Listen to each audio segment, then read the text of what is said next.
क्या हो रहा है?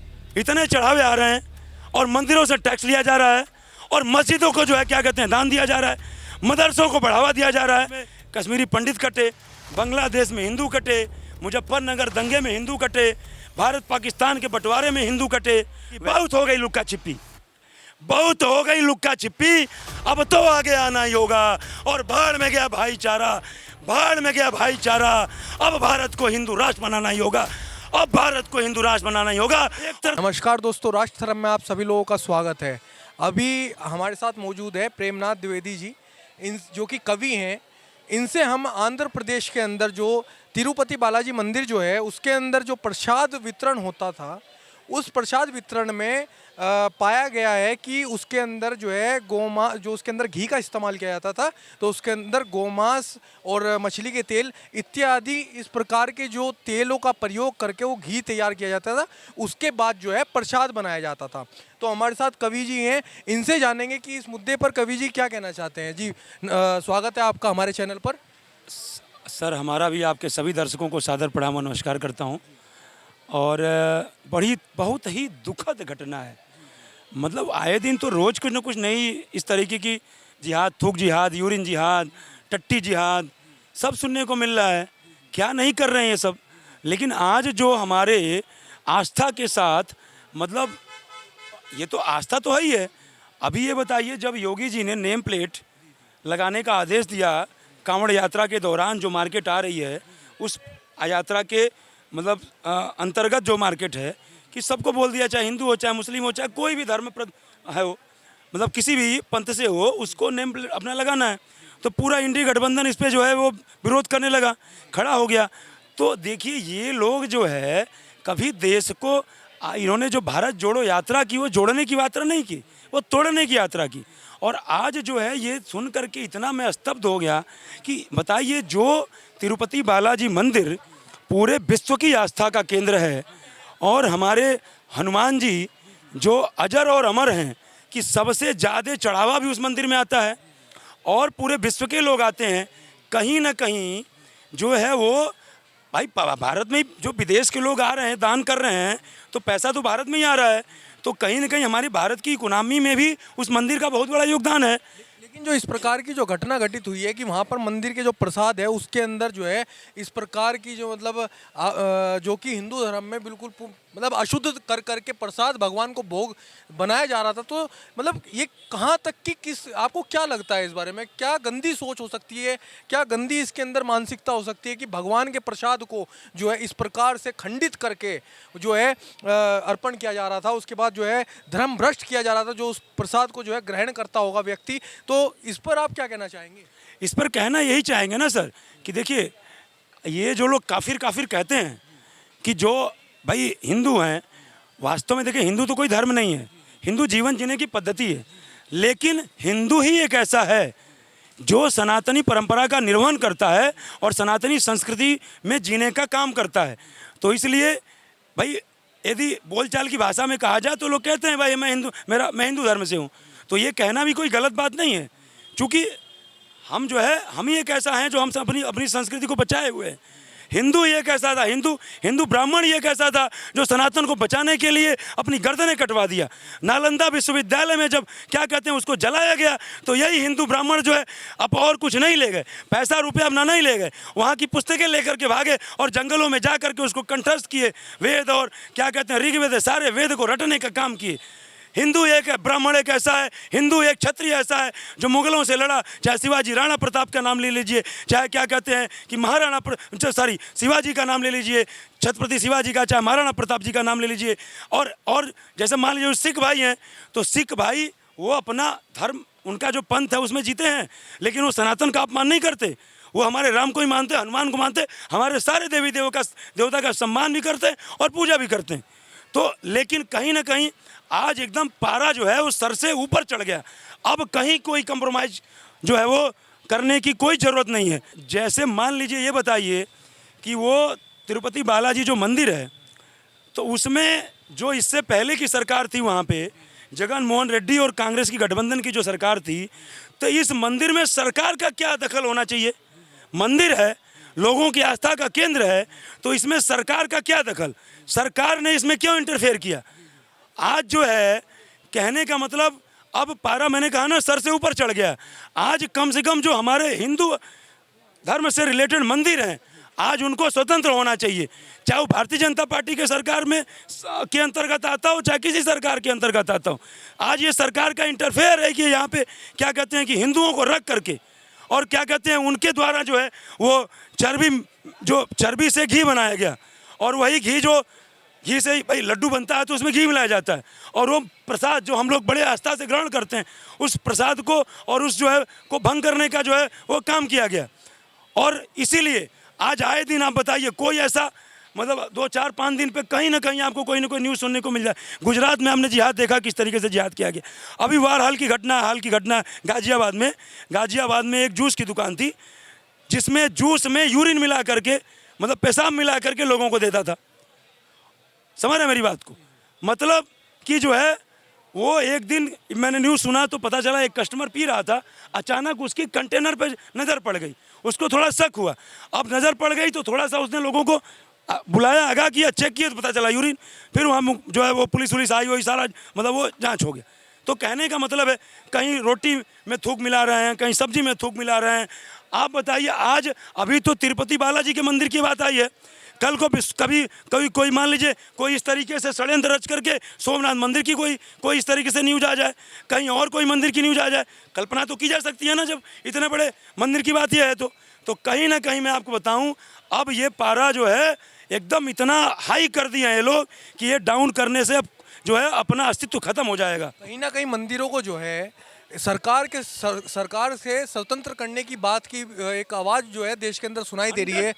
हिंदू जो हैं वे कह रहे हैं कि भाई जो मंदिर है हमारे वो स्वतंत्र होने चाहिए, सरकार जो उनको अपने अंतर्गत जो है चलाती है तो उससे जो है हमारी जो है धार्मिक भावनाएं आहत होती हैं। तो इस प्रकार की जो आवाज़ है कहीं ना कहीं उठती देश के अंदर सुनाई दे रही है, तो इस पर आप क्या राय देना चाहेंगे? ये आवाज़ और तेज़ी से उठनी चाहिए। जब तक ये जो है आवाज़ और तेज़ी से नहीं उठेगी, जब तक मंदिर जो है हमारे हिंदू मंदिर सरकार से मुक्त नहीं होंगे। क्या हो रहा है, इतने चढ़ावे आ रहे हैं और मंदिरों से टैक्स लिया जा रहा है, और मस्जिदों को जो है क्या कहते हैं दान दिया जा रहा है, मदरसों को बढ़ावा दिया जा रहा है। एक तरफ तुम समरसता और समानता की बात करते हो। आज आप बताइए, जो है जब कहने का मतलब ये है, ग्रेजुएशन जब करते हो तो ग्रेजुएशन में आप कॉलेज में जाते हो, और उसके बाद जब प्रोफेशनल डिग्री करते हो तो प्रोफेशनल कॉलेज जो है मान लीजिए MBBS कर रहे हो, M.Tech कर रहे हो, B.Tech कर रहे हो, वहाँ तो हिंदू मुसलमान की अलग अलग पढ़ाई नहीं होती है। राष्ट्र जब एक है, जब राष्ट्र एक है तो शिक्षा पद्धति भी एक होनी चाहिए कि नहीं होनी चाहिए। आज मान लीजिए वहाँ तुम उनको अलग, आज मदरसे में आपको बहुत सारी वीडियो देखने को मिले होगी कि मदरसे में हिंदुओं के प्रति भड़काने का काम किया जा रहा है। मदरसे में वो सोडियम क्लोराइड और पोटेशियम साइनाइड का कैसे कम्बिनेशन बनाया जाए, बम कैसे बनाया जाए, ये पढ़ाया जा रहा है वहाँ पे। चूँकि और अब जैसे मान लीजिए कि यदि यही मुस्लिम जो है, जो हमारी बेसिक शिक्षा व्यवस्था है, जो प्राइमरी पाठशाला है या जो और स्कूल हैं, उसी में हिंदू भी पढ़ता, वही बच्चा मुस्लिम भी पढ़ता, वहीं सिख और वहीं ईसाई भी पढ़ता, तो वहाँ पे तो एक मास्टर सबको पढ़ा रहा है। वहाँ यदि हिंदू को भड़काने का काम करता कि इनके प्रति तुम जो है बैर की भावना रखो, तो मुसलमान जाके अपने माँ बाप से कहता कि ये मास्टर साहब ने हिंदुओं को हमारे प्रति भड़काने का काम किया, हमसे नफरत करने का पाठ पढ़ाया। और वहीं पे यदि वो मुसलमान को, मान लीजिए मुसलमान शिक्षक हो, वो मुसलमान यदि मान लीजिए अपने मुसलमान बच्चों को भड़काने का काम कर रहा है तो हिंदू जाके बोलेगा। मान लीजिए यदि कोई सिख शिक्षक है तो सिख शिक्षक यदि भड़का रहा है किसी को, तो सिख क्या कहते हैं कि सिखों को भड़का रहा है, मतलब हिंदुओं के, वो क्या कहते हैं ईसाइयों के प्रति, तो ईसाई जाके अपने घर बोलेगा। तो ये मंसूबे तो कामयाब होंगे नहीं। लेकिन जब अकेले में भड़का रहे हो तो हिंदुओं को क्या पता, मुस्लिमों को क्या पता, सिखों को क्या पता। समझ रहे मेरी बात को? तो इसलिए एक तरफ आप बात करते हो कि हमारा भी वही अधिकार है, हमारा भी एक वोट और हिंदू का एक वोट, हमारा भी वही अधिकार है जो यहाँ के हिंदुओं का अधिकार है। कौन आपको अधिकार, आपके अधिकार से, आपका अधिकार आपसे छीन रहा है? लेकिन जब देश में UCC आया, यूनिफॉर्म अभी अभी लागू नहीं हुआ, लेकिन यूनिफॉर्म सिविल कोड आया तो इन लोगों की नानी याद आ रही हैं। एनआरसी आया तो नानी याद आ रही हैं, सीए आया तो नानी याद आ रही हैं। क्यों याद आ रही हैं?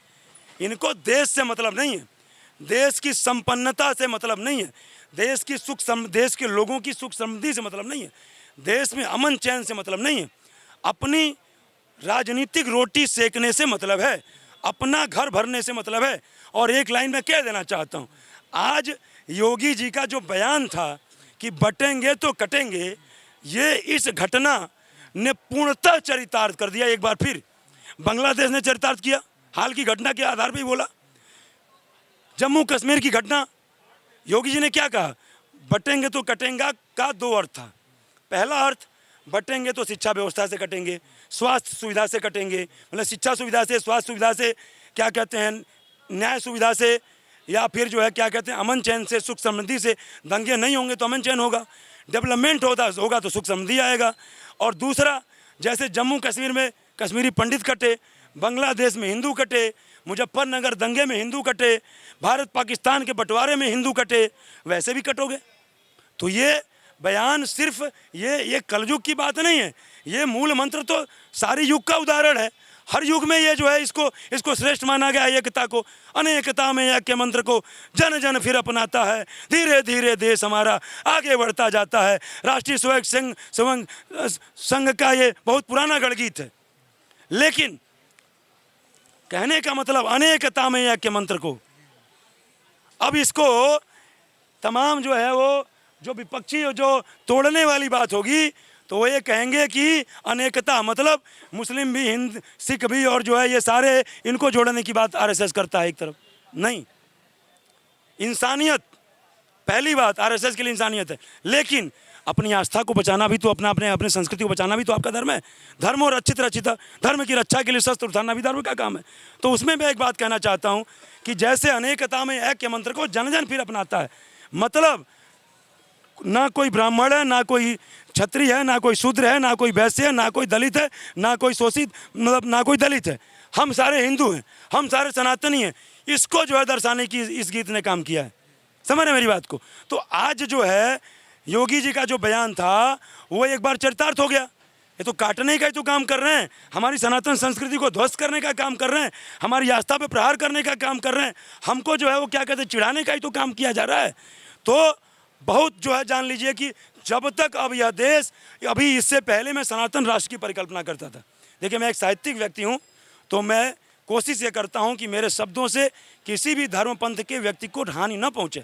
मैं पहले इंसानियत को मानने वाला हूँ, लेकिन जब इंसानियत को मानने वालों के सामने इंसानियत को रोदने की पराकाष्ठा पार कर दोगे तो यही इंसान शेर के रूप में आकर के फिर आपको रोदने का काम करेगा।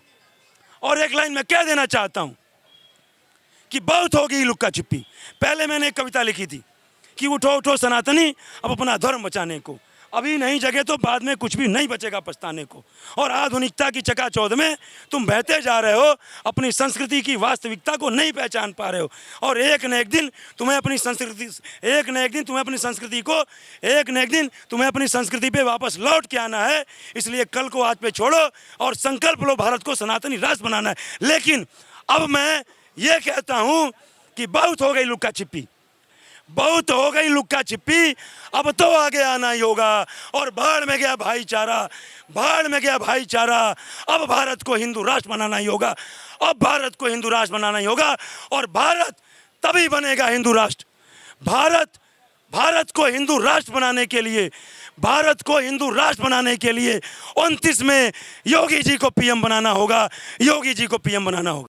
हिंदू होकर के भी जो दोगले हिंदू हैं, आप बताइए, ये जो आरोप लगा है, जो टीडीपी ने आरोप लगाया, चंद्रबाबू नायडू ने आरोप लगाया है, इसमें यह कहा गया है कि जगन मोहन रेड्डी और जो है जो राहुल गांधी की पार्टी है, कांग्रेस सरकार के गठबंधन की जो सरकार थी उसके समय जो है वो चर्बी मिला करके घी बनाया जाता था और वही घी सप्लाई किया जाता था और कुछ हिंदुओं को शामिल किया गया उसमें, उस हिंदुओं के तहत जो है उसको भेजा गया उस मंदिर में।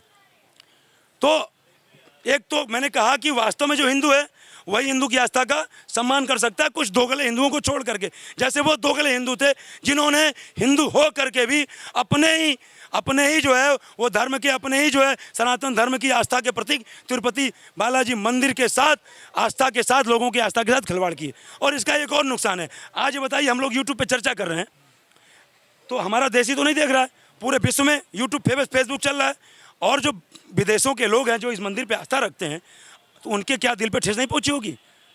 कहीं ना कहीं हो सकता है वो भी सोचा यार कैसा भारत है, नहीं आएंगे भाई। कहीं ना कहीं हर तरीके से एक तो हमारे भारत, हमारे इसका अपमान, और दूसरा इकोनॉमी में भी जो है कहीं घटोतरी होगी कि नहीं होगी। और दूसरी बात मैंने वही कहा कि वास्तव में जो हिंदू है वही हिंदुओं की आस्था का सम्मान कर सकता है। एक लाइन कहना चाहता हूं मैं कि ना तो वह पप्पू है भैया, ना तो वह पप्पू है भैया, ना ही है वह गांधी। ना तो वह पप्पू है भैया, ना ही है वह गांधी। उसके कुल की शुद्धता पूरी नहीं बल्कि है आधी। उसके कुल की शुद्धता पूरी नहीं बल्कि है आधी। और जैसे गायों में एक प्रजाति को, जैसे गायों में एक प्रजाति को कहते हैं दोगला जर्सी, जैसे गायों में एक प्रजाति को कहते हैं दोगला जर्सी, जैसे गायों में एक प्रजाति को कहते हैं दोगला जर्सी, वैसे ही इस धरती पर जन्मा हुआ है वह पारसी। वैसे ही इस धरती पर जन्मा हुआ है वह पारसी। जो दोगली नस्ल का संतान होता है ना, वो तटस्थ नहीं रह पाता है, चाहे वो किसी भी कुल में हो। समझ गए ना। और एक लाइन, जो जब ये सरकार बनी तो यही इंडी गठबंधन के घटक दल संजय सिंह से लेकर के, और ये क्या कहते हैं कि लालू के लड़के तेजस्वी और तमाम लोगों ने कहा अगस्त में सरकार गिर जाएगी, 15 दिन में सरकार गिर जाएगी। सरकार बनते ही इन्होंने कहा टीडीपी के साथ इनका तालमेल नहीं बैठेगा। वो जो है धर्म के आधार पर आरक्षण मांगते हैं, वो मुस्लिमों को आरक्षण देने का सपोर्टर हैं, और मोदी जी विरोधी हैं। कैसे सरकार चलेगी? खींच लेंगे। आज चंद्रबाबू नायडू की पार्टी और चंद्रबाबू नायडू ने पूरे विश्व की आस्था के केंद्र तिरुपति बालाजी मंदिर के प्रसाद में जो षड्यंत्र के तहत पिछली सरकारों में चर्बी मिलाई गई, उसका विरोध करके और अमित शाह जी को पत्र लिख करके कि इस पर उचित कार्रवाई की जाए। इस इंडी गठबंधन के घटक दल के सभी सदस्यों के मुंह पे करारा तमाचा मारने का काम किया है, मुंह पे करारा तमाचा मारने का काम किया है। चलिए, धन्यवाद आपका बहुत बहुत। आपने सुना जो हमारे प्रेमनाथ द्विवेदी जो कवि हैं, उन्होंने अपने विचार जो रखे।